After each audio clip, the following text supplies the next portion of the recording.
Star Trek, politics, and change. Not if, but when. Yeah. Today on Trekland Tuesdays Live with me, Dr. Trek, Larry Nemecek, coming at you from the heart of Trekland for some sanity, clarity, and a biggest picture of all in Star Trek, episode 375. Can you believe it? Yes. Coming at you here, also the heart of TreklandTreks.com, your own personal away mission to some Star Trek location sites here around Southern California. Get in touch with me at TreklandTreks.com. We will set it up. I'll be your guide. You'll love it.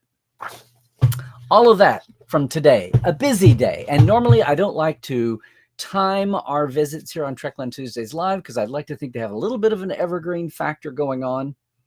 But today I'm going to stray a little bit from the norm, but hold on. We're going to stay Star Trek. So no, I am so excited. I think most of the Americans in the audience, it's one of those days I can remember.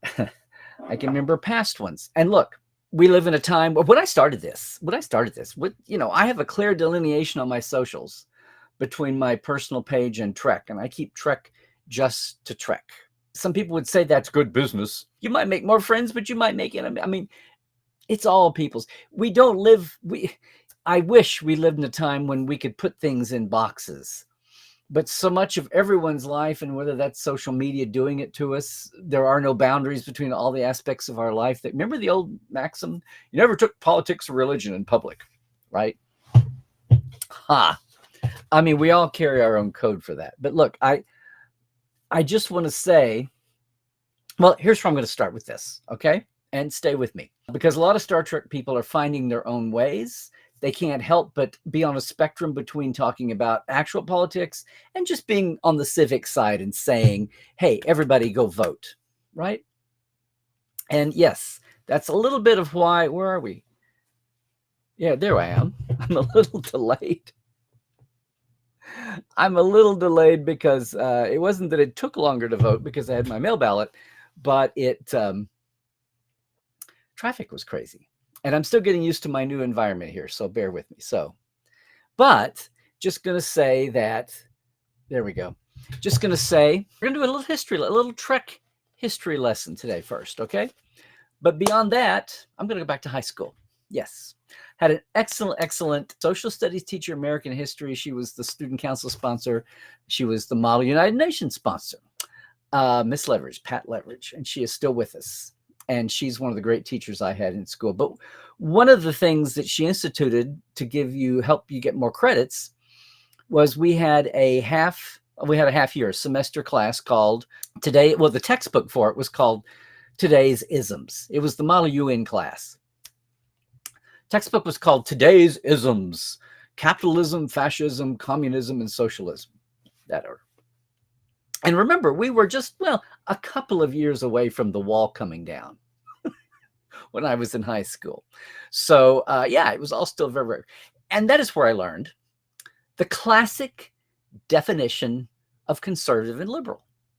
Strip away all of the political hoo-ha and dealings and rhetoric and specific deals. Basically, conservative means the status quo. It means what's the situation right now.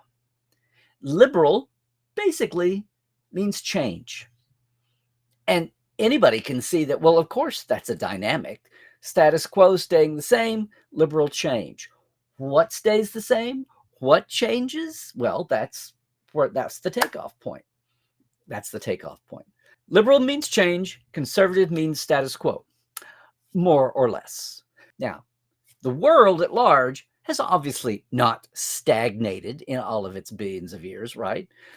So status quo, unchanging, not set in stone. I mean, obviously, it is not a matter of if change happens, but when, right? Or when it should stay the same. In any of 47 billion aspects of our personal lives, of daily lives, of the world around us, right? Things we can control, things we can't control, individually or groupally. Since no two people have the same opinion about, I don't know, the theme song of Enterprise or Tuvix or the set designs on Strange New Worlds, they sure don't all agree on major aspects of daily life. But that's all it is. That is the simple building block for everything, for in life, in your own life. Like when do I change jobs? When do I move? When do I end a relationship? When do I start one? It's a continuum of time and circumstances, just factors when they hit a critical mass. And that's when right? So when you're doing it yourself individually, when you're doing it with a partner, well, that's one thing. Doing it as a family, that makes things a little complicated, much less when you're a city, a state, province. When you're a nation, it gets increasingly complicated. And boom, thus was created the campaign consultant. Okay.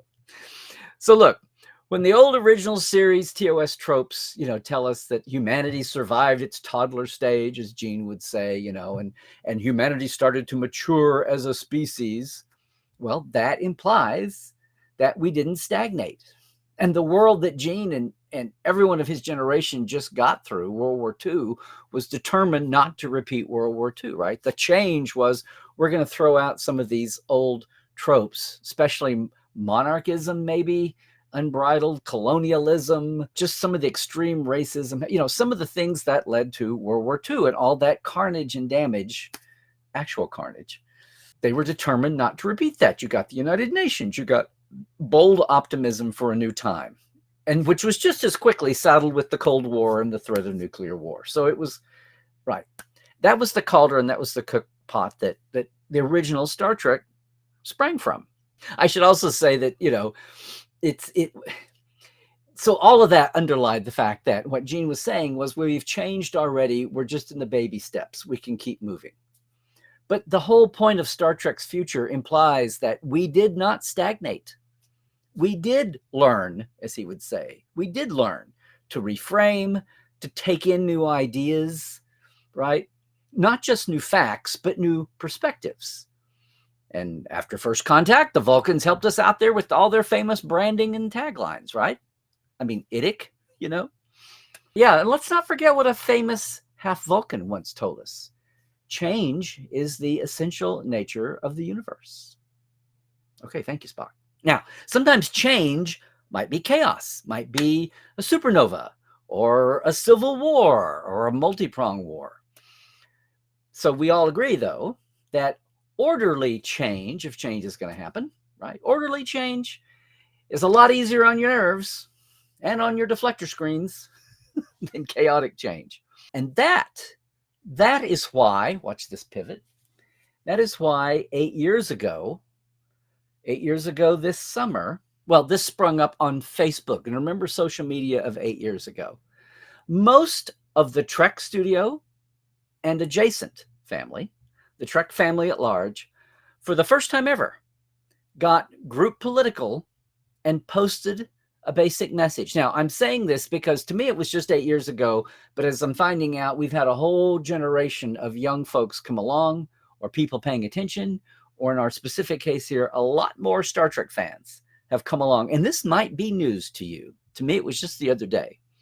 But no, 8 years ago, for the first time, Star Trek really got political as a group and came up with a basic message saying that Trump was antithetical to the Gene Roddenberry universe and the future, and basically hope and diversity in general. That it was a dark, not a light. It was frozen, not forward going. Yeah. It was called Trek Against Trump. The Facebook page is still there. Yeah. Now, look, this is today's history lesson, okay? I'm just also going to say, for the sake of history, that I was one of the 4 co-originators of this page. And all it was a 3-paragraph statement, and then anyone in the Trek family could sign on. It wasn't for fans per se. It really was meant to be a chunk of the professionals. I'm not going to read it, but I'll just show you here. There's the paragraphs, right? And then there's all the signatures. People for days and days said, put me on, put me on. Now, in the beginning, fans could comment on this Facebook page. But as it went on, it wasn't just the actors, wasn't just backstage folks, directors, producers, writers, all the creatives. It also turned into being people who were ancillary, adjacents, like magazine editors and writers, book authors, licensed book authors, licensed artists, people who worked in promotions and marketing. It really was a huge, and a lot of people that threw them because Star Trek was supposed to be, if not political, it was supposed to, it didn't wear it on its sleeve. It didn't, but people thought this was something different. This was a change, right? So there weren't any online programs or podcasts or anything. It was just the 3 paragraphs and then the statement that went on and on and on. Now, after 8 years and a pandemic and a double strike summer and a coup attempt, Trek folks today in the Trek family are a lot less reticent. The world has changed. They're a lot more open about being political on social media and their politics. And you know what? I'm going to say Trek against Trump, it almost looks quaint now. It was such a shock to the system. By the way, after a time, you couldn't leave a comment, but people could still like the page. Also at the time, and I was going to show it to you, but apparently it's gone away. Maybe the Wayback Machine has it. But it's amazing that exact same logo in the exact same statement was also duplicated on another page called Trek for Trump. They just took the against out and scrabbled in, literally took hand wrote for, and took the statement and just flipped it. Somewhat cleverly, but just didn't write something new. They just literally took it to make a point, I guess. And it was there, and some people felt the need. Now, I'm sure there's a chunk of fandom that felt icky about the whole thing. Oh, Star Trek's not supposed to get involved in mundane.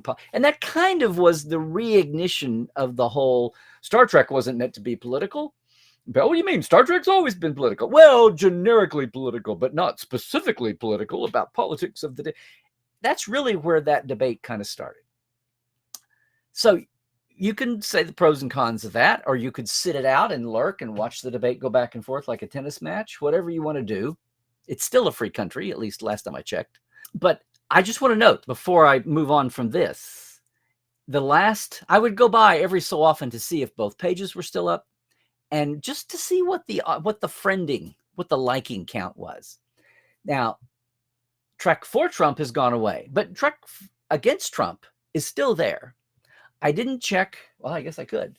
27,000 likes, 26,000 followers. 2019 was the last time I did a screenshot when both were there and I could compare them both stacked up. So in 2019 anyway, we were long gone from the crunch of things, right? And we were already looking forward to the next election. And this was before pandemic. This is 2019 mid-year. November 7th, I guess I was in a mood thinking elections. So 3 years later, the Trek against Trump at the time had 29,000 likes. The Trek for Trump had 212. Take from that what you will about cutting everything down to size and scale, right?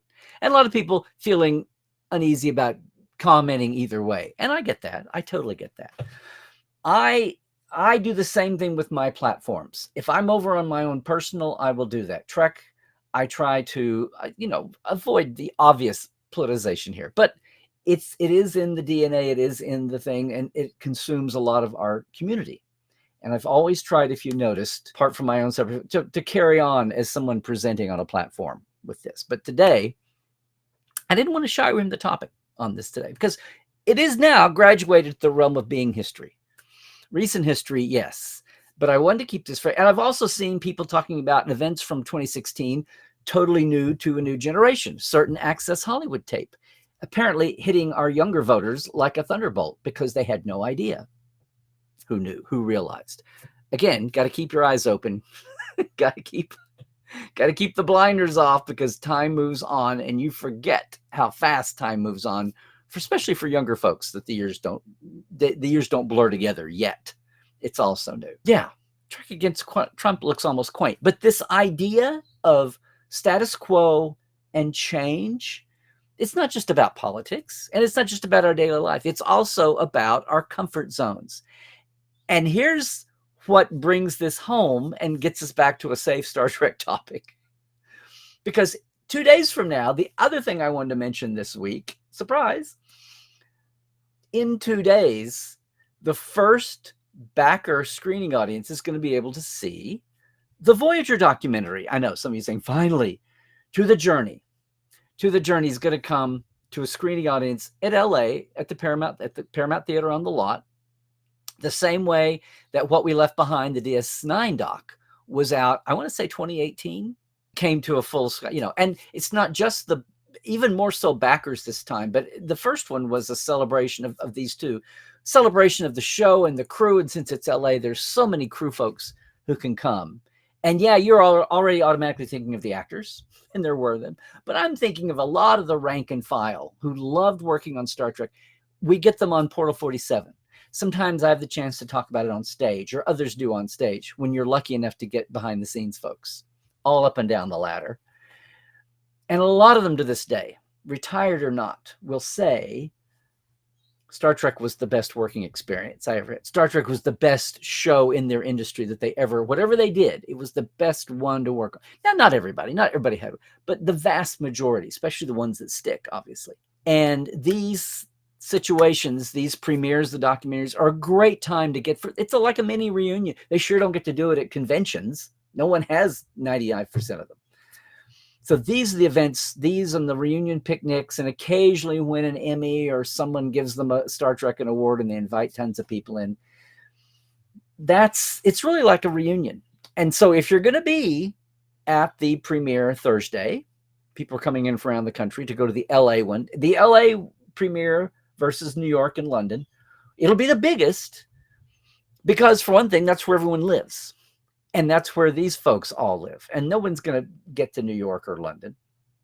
So it's special that way. It's going to be huge. It's basically a sellout. And yeah, some seats were sold, but they've made seats available to the folks who were interviewed for the documentary, that yours truly, and the missus, who was an employee of Voyager.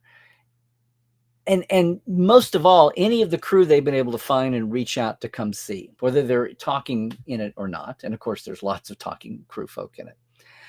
But this whole thing about the documentary, because Voyager obviously was not totally a smooth sailing ship at all times, just like any Star Trek, just like any TV show, any movie. Now, the Treks notoriously are pretty much great, especially for those that stick.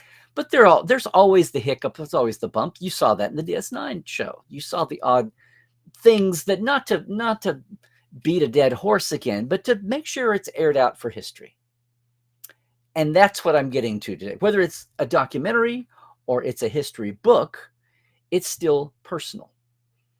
People's comfort zone, talking about sometimes the whole topic, but sometimes aspects of a topic.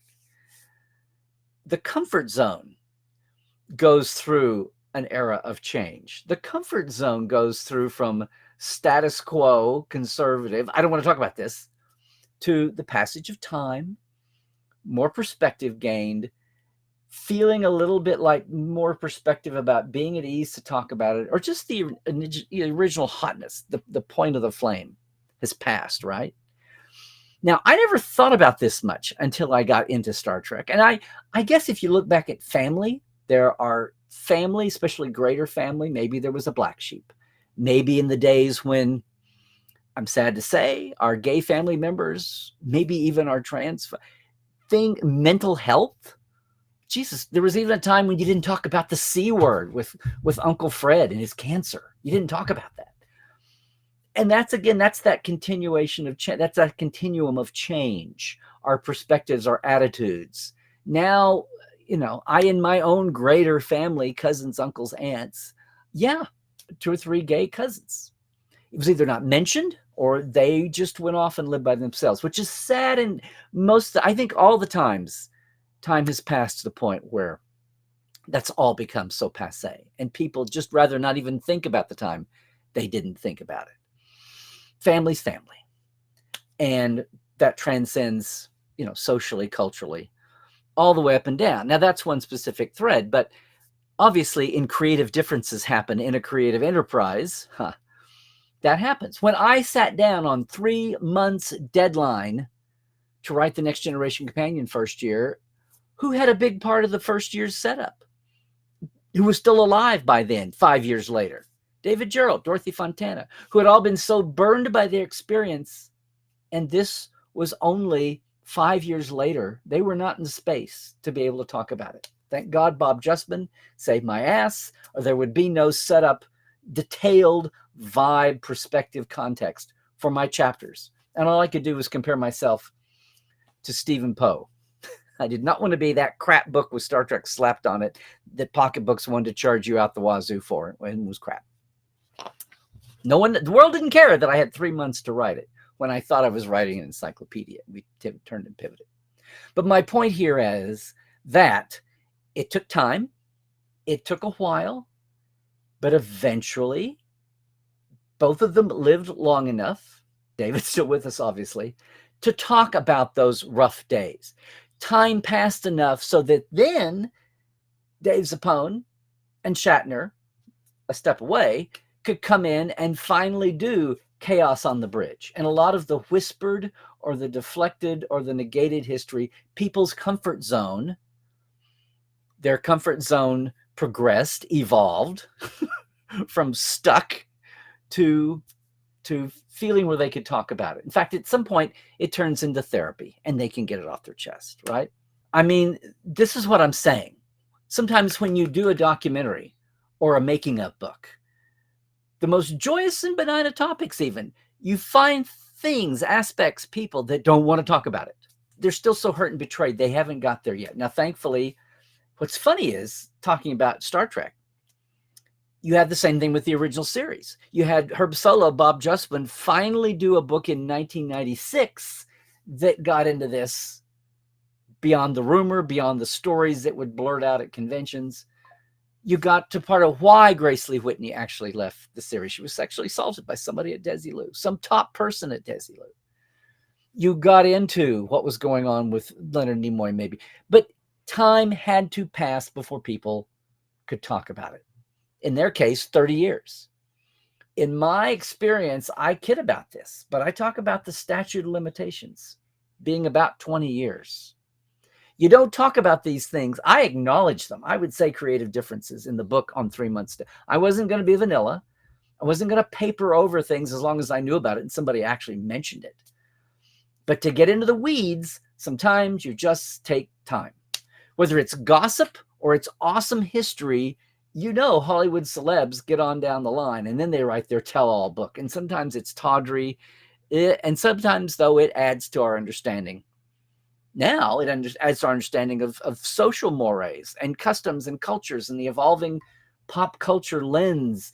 If entertainment is doing it, it's not just entertainment. It's a reflection of society. And they're all useful to have to measure with. And this Thursday, we're going to see the Voyager documentary. Just think if this was done 10 years ago. It's interesting, it's sad, and it's been acknowledged about Kate's hurt feelings and how that personified over the hiring and addition of Jerry's, of 7 of 9. We have the crazy spin in the writers, the coming and going of writers. Not quite as insane at the beginning, but Voyager was the series that had until recently, it was the series that had the most showrunners at the top. So some folks like me thought it was the most inconsistently qualitied Star Trek, that there would be a point for that. But my point is, whether it's personal, whether it's creative, whatever, documentaries, the further out they are, the more in-depth they're going to be. Even the years of throwing documentary features on DVD and Blu-rays, if they're studio done, they're going to be a little cautious. Even more so, though, if they're close to the fact, the closer to the OG times, which is sad because that's when people's memories are the sharpest. And if you can get interviews where people don't mind letting their hair down with the understanding that you're not going to go and run with this, I've been privy to some of those interviews. Like, don't do this now, but you will have this for 10 years from now, Larry. because people are somewhere on the spectrum of protecting their jobs and their career, even if they're speaking the truth, or if there is a contested truth and there's two sides to it. You know what I'm saying? All those things are involved. So, yeah, it took longer than a lot of people were hoping for to get this documentary out. For one thing, it wasn't as driven as the DS9 documentary with Ira at the top. For one thing, it had to get through the pandemic and after effects, which slowed things down, the natural turnover time, you'd think. But that kind of a delay has probably strengthened the amount of detail. And again, not to get all tawdry about it, but it's facts. Same thing on the DS9. Terry Farrell being far enough away to talk to how hurt she was about being let go at an impasse, about Jadzia being written out. All kinds of things. Some of the wacky relationships people had. And the creative disagreements. So sometimes when you wait on a documentary, sometimes whether planned or just the way it works out, sometimes the delay, if you catch it at the right time, is more fruitful than when you're up. But again, it's funny. It's like a parallel to that same push and pull of actual politics, right? The conservative versus the liberal idea of timing and comfort zone. I mean, Star Trek is not government. It's not a taxpayer status thing where you're entitled, you're paying for this information. It's not that. It's people and their personal secrets and their personal ego. And sometimes it's proprietary to a company. Sometimes there's even a dollar value in keeping a secret. I'm saving it for my book. Yeah, you saw a lot of people called to testify at grand juries in the last few years who saved it for their book.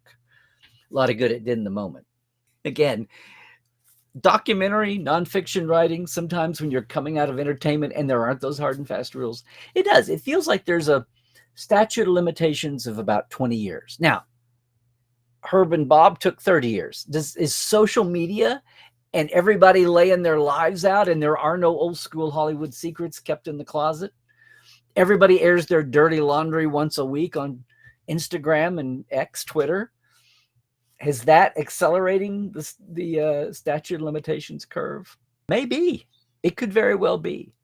This may all be a moot point. I can't believe at some point we don't get the vanishing edge of this, right? The diminishing point. It feels like no one ever wants to talk in detail about an issue in the moment. You got to get away. You got to get away from being your paycheck. You got to get away from having enough security that you're not worried about the next 5 people to hire you or not hire you or work with you. That's the nature of that biz. But it does feel like the statute of limitations on painful truth that is not, again, just gossip, but is useful perspective. And again, and even therapeutic for those involved, much less those watching. Feels like that might be on the wane too. Yes, I managed to connect those dots. I think it made sense to me, but we're always on spectrums. The big picture of this, the big thing is what I always try to say is about the time you think you've got an iron fast, concrete opinion about something. Here's what I think about DS9. Here's what I think about Enterprise. Here's what I think about Discovery. And you blink and 5 years have gone by, 10 years have gone by. The world has shifted. Star Trek has shifted. Entertainment shifted. Media has shifted. And you have shifted. And we are not set in stone. We are not status quo our whole lives. That's why the world isn't set in stone and status quo the whole lives. Spock was right. Change is the universal nature, the eternal nature. What did he say? The essential nature of the universe. It's just a matter of when, not if. And it's amazing how that affects so much. I wanted to do something today for Election Day. Maybe not so on the nose. Maybe a little not same-o. So thank you all for being with me today. Thanks for being here with us every Tuesday. Thank you to be with me next week. I'll say it right now.